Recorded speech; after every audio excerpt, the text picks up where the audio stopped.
सभी को नमस्कार। कैसे हैं आप सब? मैं आशमा अपने चैनल बातें किताबों की में आप सभी का तहे दिल से स्वागत करती हूँ। दोस्तों, काफ़ी लंबे समय के पश्चात आज मैं एक किताब की चर्चा करने जा रही हूँ। आई होप आप सभी को अच्छा लगे। किताब का नाम है छाया मत छूना मन, जिसके लेखक हैं हिमांशु जोशी। दोस्तों, इस किताब का फ्रंट कवर मैंने नेट पर देखा था और मुझे काफ़ी आकर्षित लगी, और जब मैंने ये बुक मंगवाई, इस बुक ने मुझे बिल्कुल भी निराश नहीं किया। हिमांशु जोशी जी की एक और बुक को भी मैंने पढ़ रखा है जिसका नाम है तुम्हारे लिए। बहुत जल्दी दोस्तों उसका भी मैं रिव्यू लेकर आऊँगी अपने चैनल पर। अब आगे बढ़ते हैं। छाया मत छूना मन। इस उपन्यास में मध्यवर्गीय जीवन की मार्मिकता को वसुधा के माध्यम से हिमांशु जोशी ने चित्रित किया है। वसुधा दुष्चरित्र माँ, आवारा बहन और नाकारा सौतेले बाप के खातिर अपनी पूरी जवानी और जीवन को गला देती है। वसुधा यानी बस्सो उपन्यास की नायिका है। उपन्यास का प्रारंभ देवेन और वसुधा के संवादों से होता है।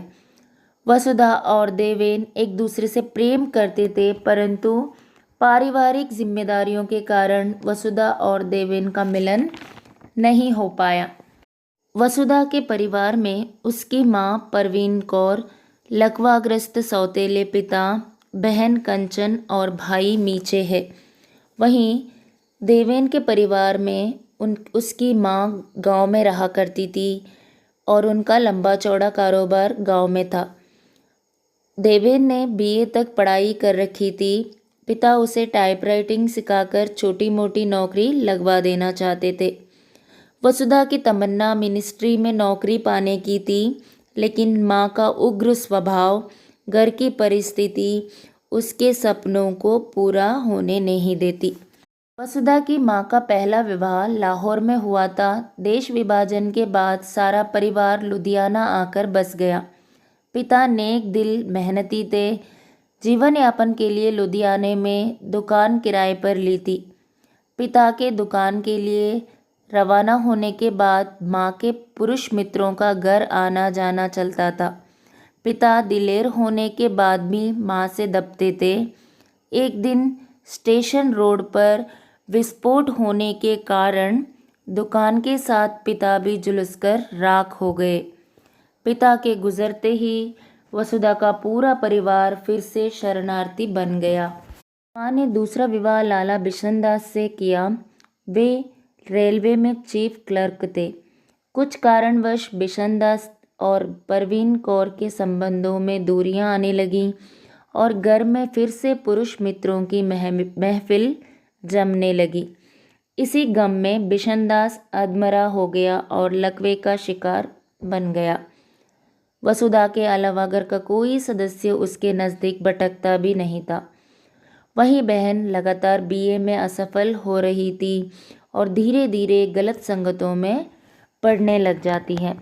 वसुधा उसका घर बसाना चाहती है, पर माँ है कि नौकरी के पीछे पड़ी रहती है, क्योंकि माँ के लिए पैसा ही सब कुछ है। गृहस्थी की पूरी जिम्मेदारी वसुधा पर आती है। वसुधा के आमदनी से ही सभी का खर्च चलता है। वहीं देवेन नौकरी पाते ही चंडीगढ़ चला जाता है और वसुधा को अपनी जीवन साथी बनाने का विचार पत्र में लिखता है, परंतु घर के बिगड़े हालातों के कारण वसुधा विवाह के लिए नहीं मानती।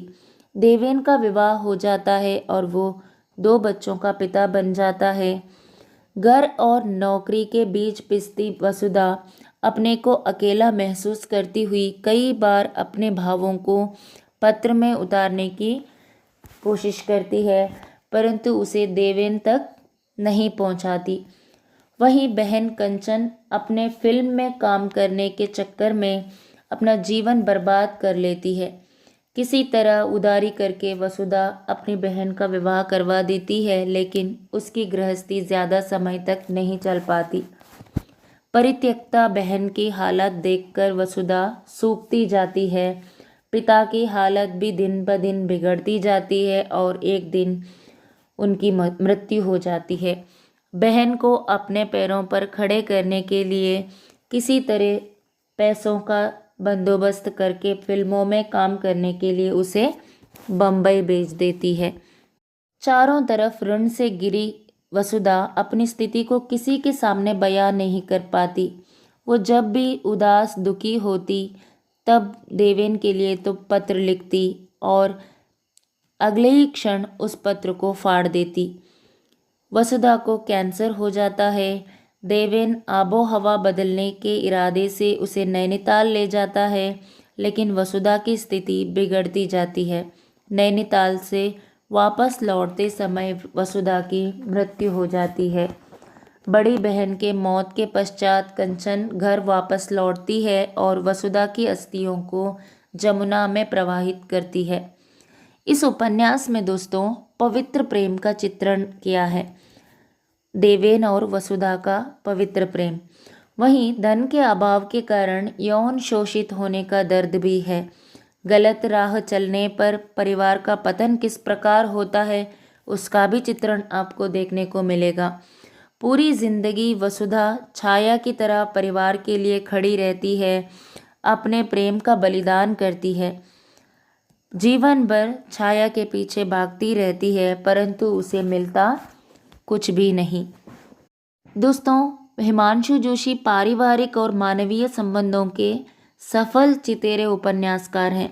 मध्यवर्गीय जीवन की मार्मिकता को उन्होंने अपने उपन्यास में प्रकट करने का प्रयास किया है। दोस्तों, इस लघु उपन्यास की मर्मस्पर्शी कहानी तो इतनी ही है और आप भी इस किताब को पढ़िए, शायद आपके भाव कुछ अलग होंगे। और बहुत जल्दी मैं एक अन्य वीडियो लेकर भी आ जाऊंगी। अब किताबों की वीडियो डालने में देरी नहीं लगाऊंगी और तब तक के लिए पढ़ते रहिए और किताबों से संबंधित बातों को मेरे चैनल पर आप शेयर भी कर सकते हैं और मेरे चैनल को सब्सक्राइब कीजिए, लाइक कीजिए, शेयर कीजिए। बस इतना ही। तब तक के लिए पढ़ते रहिए। धन्यवाद।